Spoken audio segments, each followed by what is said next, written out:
augmentat molt per dalt de l'IPC totes les taxes, degut a la seva mala gestió dels últims anys, per mal ús que han fet de recursos municipals. I ara pretenen que de tots els ciutadans paguem els seus excessos dels últims 10 anys. Evidentment, avui també anem a votar en contra de l'augment de les tarifes de la piscina. El bloc, des del principi, donarem suport a la construcció d'una piscina coberta, tot i la seva tardança.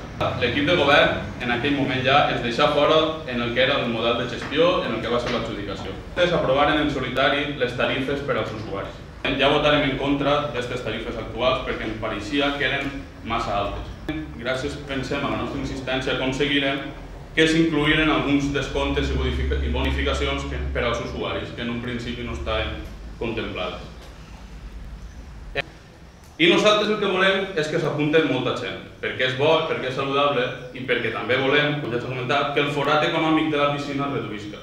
Hi ha molts usuaris que no estan satisfets, malgrat el que diguen les seves enquestes que han aparegut esta setmana en premsa. Tenim clar que no és cap casualitat que justament abans d'aprovar la pujada dels preus, en aquest moment vostès que en premsa diguen que el 99% dels usuaris estan contents. El forat anual és molt gran, més de 110.000 euros, vora 20 milions de les antigues pessetes que nosaltres com a Ajuntament haurem d'assumir.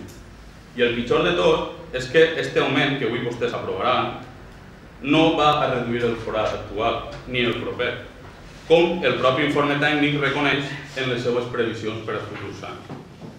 El mateix informe també preveu una disminució d'usuaris per al pròxim any, però el que nosaltres ens temem és que amb aquest augment de preus, unit a la insatisfacció que comentava anteriorment, les baixes puguen ser més nombroses. I al final resulta que serà més car i damunt ens costarà més diners a tots.